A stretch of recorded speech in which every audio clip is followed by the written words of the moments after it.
Croeso'n hyfforddiant gwreiddio'r deuddeg egwyddor addysgegol yn ein harferion beunyddiol. Mae'r hyfforddiant hwn wedi cael ei gynllunio gan y tîm cynryfsylfaen yn gwe a Peter Dane, athro yn Ysgol Hiraddeg Dyserth. A diolch yn fawr i'w blant hefyd am gytuno i gymryd rhan yn ein profiadau dysgu yn ystod y cyfnod clo ym mis Chwefror 2021.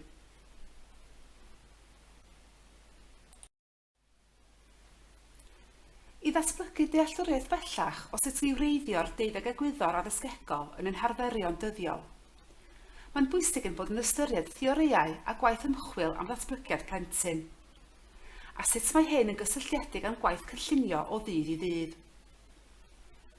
Byddwn nhw'n ystyried yr ymgylchedd ddysgu, gan gynnwys rôl yr oedolyn, llais y plentyn yn y cynllunio, dilyniant sgiliau, a sut mae darpariaeth y cyfnod sylfaen presennol yn creu'r hinsawdd delfrydol i hybu'r deuddeg egwyddor mwyn gwireddu'r 4 diben cwricwlwm i Gymru. Byddwn nhw'n rhannu syniadau gyda chi sydd i ddefnyddio'r ddarpariaeth tu fewn a thu allan yn effeithiol i gyflwyno profiadau dysgu cyfoethog sy'n cynnwys y sgiliau trawsgwriclaidd. O fewn y ddogfen Cynlluniwch Cwricwlwm a'r Hwb, nodir ystyriaethau gweithredu ac ymarferol ar gyfer oedrannau 3 i 8 oed. Gwybodaeth, mae llwybrau cynnydd cyn cam cynnydd 1 wrthi'n cael ei datblygu.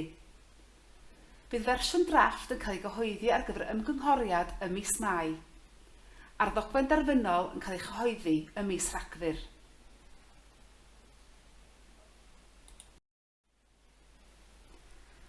Mae sawl diffiniad o'r term addysgeg, ond ar gyfer yr hyfforddiant yma, defnyddiwn y dyfyniad uchod all o'r ddogfen dyfodol llwyddiannus, gan ei fod yn nghyd-destun Cwricwlwm i Gymru. Bydd addysgeg gadarn yn rhan annatod o weithredu'r cwricwlwm yn effeithiol. Mae'n golygu cymaint mwy na gweithredu'r repertoire o ddulliau dysgu wedi penderfynu ymlaen llaw. Ac mae'n gofyn am athrawon sydd â dealltwriaeth gadarn o'r pam a'r sut o ran o ddysgu, yn ogystal a'r beth. Mae'n cynnwys y cysyniad o'r ymarferydd fel hwylusydd dysgu, sy'n ymateb i anghenion yr unigolion, yn defnyddio dulliau priodol i reoli'r broses ddysgu, a myfyrion barhaus ar arfer a'i gwella o ganlyniad i waith ymchwil.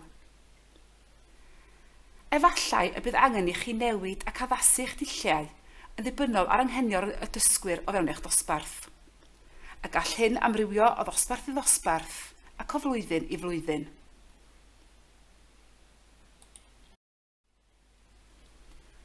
Dyma'r deuddeg egwyddor addysgegol yr ydych yn gyfarwydd â hwy.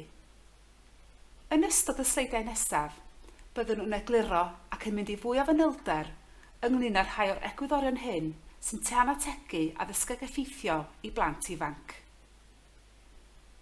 Yn y profiadau dysgu y byddwn nhw'n ei rhannu gyda chi, rydym wedi disgrifio sut mae pob un profiad yn cynnwys llawer o'r egwyddorion addysgegol hyn.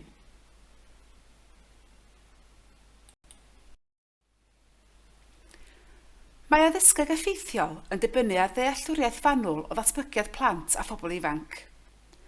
Mae rhaid i ymarferwyr ddeall sut mae plant yn datblygu a chynllunio cwricwlwm priodol sy'n ystyried anghenion datblygiad plentyn a'r sgiliau y maent eu hangen arnynt i dyfu i ddatblygu yn ddysgwyr hyderus ac annibynnol, yn gorfforol, yn gymdeithasol, yn wybyddol, yn emosiynol, yn bersonol ac wrth gyfathrebu. Mae plant yn caffael ac yn datblygu sgiliau ar gyfraddau gwahanol ac ar eu cyflymder eu hunain. Fel mae plant yn tyfu, yn datblygu ac yn dysgu sgiliau newydd, dylid darparu profiadau dysgu holistaidd i'w ymarfer, a hynny mewn cyd-destynau amrywiol. Fel yr ydym yn ymwybodol, mae plant angen llawer o gyfleoedd i ymarfer i gaffael sgiliau newydd i wneud synnwyr o'i dysgu. Dyle'r ddarpariaeth fod yn holistaidd gyda'r plentyn wrth wraidd y cwricwlwm. Mae hyn yn golygu bod ymarferwyr yn deall, yn ysbrydoli a herio potensial plant ar gyfer dysgu. Gwybodaeth, mae Llywodraeth Cymru ar hyn o bryd yn datblygu adnodd hyfforddiant datblygiad plentyn a fydd ar gael ar Hwb yn y dyfodol agos.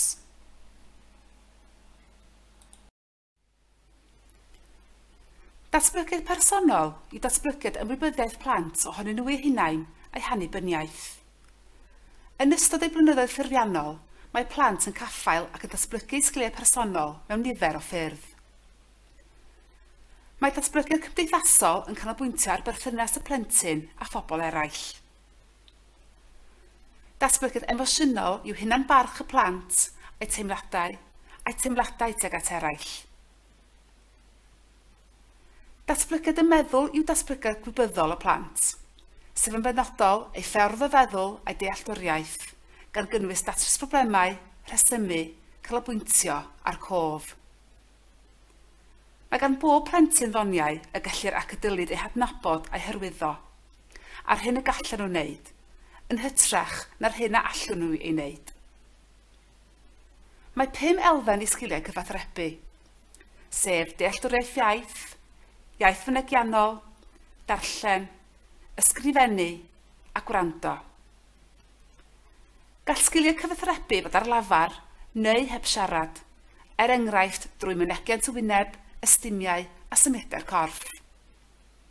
Mae iaith yn cynnwys iaith arwyddion, tynnu llun a ffeintio fel ffyrdd o gyfathrebu. Ac yn olaf, mae datblygiad corfforol yn cyfeirio at sgil a pherfformiad y corff. Rhennir y maes hwn yn 2 is-faes o ran datblygiad plentyn, sef sgiliau echdygol bras a'r sgiliau llawdriniol manwl. Hoffem dynnu eich sylw at lyfr Carolyn Meggitt, Child Development and Illustrated Guide, sydd yn ganllaw cynhwysfawr o ddatblygiad plentyn o enedigaeth hyd at 4 ar 15 mlwydd oed.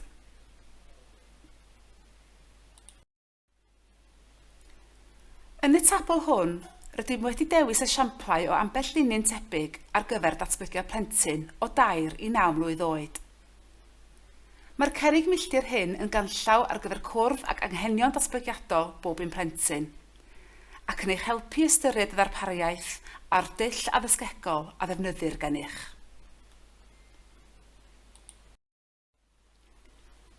Dylai datblygiad a thyfiant y sgiliau galluogi, hynny yw sgiliau cymdeithasol, personol, gwybyddol, emosiynol, cyfathrebu a chorfforol, gael ei datblygu mewn modd holistaidd i alluogi meistroliaeth o'r sgiliau hynny. Mae ein amgylchedd ddysgu tu fewn a thu allan yn caniatáu cyfleoedd i blant ddatblygu'r sgiliau hyn, ac yn ei cefnogi i symud yn wybyddol o fod angen profiadau concret i gamau cynnar cynrychioliadau symbolaidd ac yna yn nes ymlaen i feddwl yn fwy haniaethol.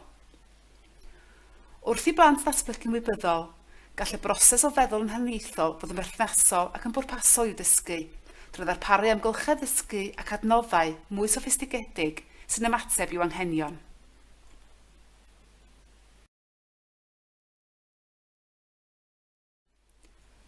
Mae ymennydd plentyn 3 blwydd oed ddwywaith mor effro ag ymennydd oedolyn, a bydd y lefel hon o weithgarwch yn parhau nes i'r plentyn droi 9 neu'n 10 oed.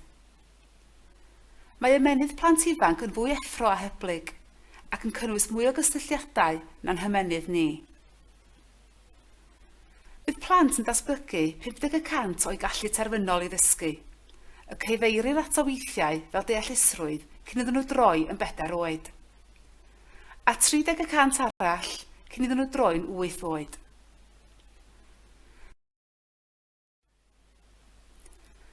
Bydd rhyngweithio ag oedolion a gweithgarwch corfforol yn parhau i wneud gwahaniaeth enfawr i ddysgu yn ystod plentyndod.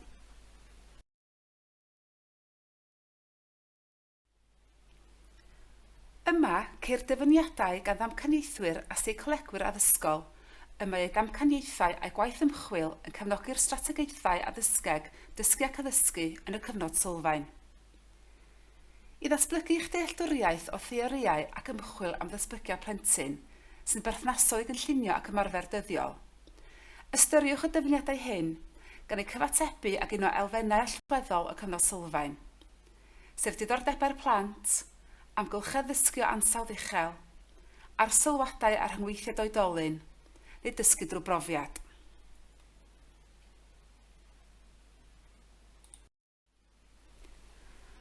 lyfr dysgu holistaidd ac ystyrlon, mae yna 3 galluogwr allweddol, sef rôl yr oedolyn, profiadau dysgu cyfoethog, a'r amgylchedd ddysgu dan do ac yn yr awyr agored, a'r naill yn gyd-ddibynnol ar ei gilydd.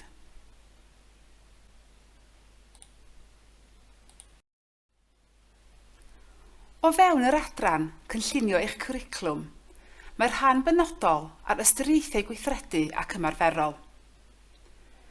Mae'r canllawn egluro, sut i gefnogi'r cwricwlwm, sut ddyla'r addysgeg helpu dysgwyr i ddatblygu ymagwedd gadarn at ddysgu, gan gynnwys enghraifft llais y plentyn.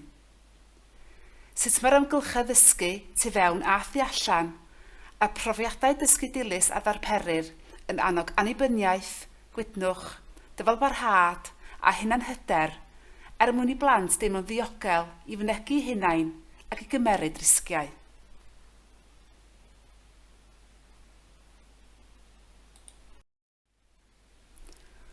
Rôl yr oedolyn o fewn yr amgylchedd ddysgu yw hyrwyddo a modelu posibiliadau mwyn symud y dysgu yn ei flaen, cwestiynu'n effeithiol gan gefnogi, herio ac ymestyn dysgu'r disgyblion, modelu iaith ac ymddygiad a sut i ddefnyddio'r offer yn gywir, bod yn ymwybodol o'r sgiliau sy'n cael eu cyflwyno a'i hymarfer, a'r sylwi disgyblion, nid yn unig o fewn y tasgau ffocws, ond hefyd o fewn yr ardaloedd dysgu tu fewn a thu allan.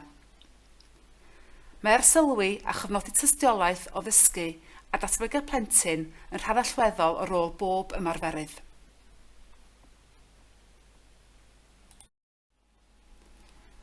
Mae addysgu a dysgu da yn galw am ddefnyddio cymysgedd o ddulliau. Rhaid cael cydbwysedd rhwng addysgu uniongyrchol ac archwiliadau a gychwynir gan y plentyn, a rhaid â gyfarwyddyd yr ymarferwr. Oedolion y modelu ysgaffawdur dysgu, a chyfleoedd i ddisgyblion ddatblygu sgiliau dysgu annibynnol, unigol ac wrth gydweithio ag eraill, ynghyd â digon o amser a chyfleoedd iddynt ymarfer a chymhwyso sgiliau newydd a ddysgwyd.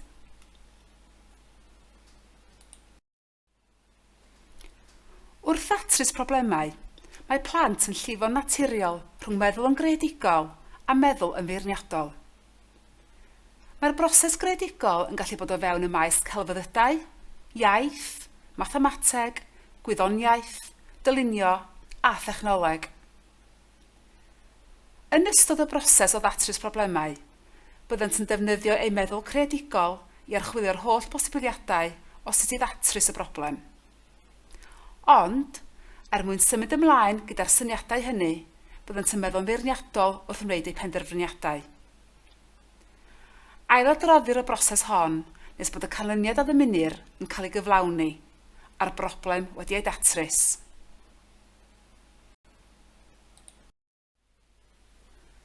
Mae cwricwlwm sydd wedi gynllunio'n dda yn cynnwys llais y plentyn ac yn rhoi cyfleoedd i blant ymwneud yn greadigol ei dysgu eu hunain, ac mae'n rhaid iddo adeiladu ar yr hyn y maent yn ei wybod eisoes ac yn gallu ei wneud, ei diddordebau a'r hyn y maent yn ei ddeall. Mae llais y plentyn yn fwy na dewis thema. Mae'n cynnwys dewis adnoddau priodol ar gyfer tasg benodol neu wrth archwilio o fewn yr amgylchedd ddysgu. Bydd llais y plentyn hefyd yn dylanwadu ar y math o adnoddau ar ardaloedd dysgu tu fewn a thu allan. Dylid darparu cyfleoedd i ddisgyblion ddewis sut i gyflawni a chyflwyno eu gwaith hefyd. Mae'r deill asesu ar gyfer dysgu yn galluogi ymarferwyr i ddeall effeithiolrwydd y dysgu ac yn golygu rhoi adborth rheolaidd ac ystyrlon, ar lafar ac yn ysgrifenedig pan fo'n briodol. Bydd ymarferwyr sy'n adlewyrchu ac yn myfyrio ar eu dulliau addysgu a dysgu yn addasu darpariaeth i gwrdd ag anghenion yr holl ddysgwyr, gan ddarparu lefel her briodol i symud y dysgu yn ei flaen. Bydd y disgyblion yn ymwybodol o'r camau nesaf yn ei dysgu drwy'r adborth a'r blaenborth, sut i'w cyflawni, a hynny o fewn amgylchedd ddiogel, ar ei ben eu hunain, neu gyda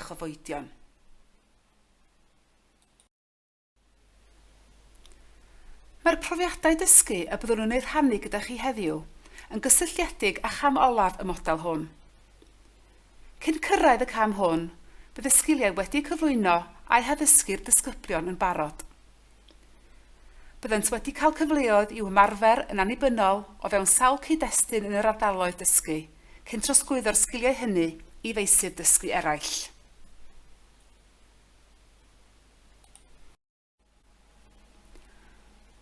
Drwy addasu'n harddilliau addysgu ymgorffori'r 12 egwyddor addysgegol, byddwn nhw'n galluogi ein plant a'n pobl ifanc i gyflawni'r 4 diben.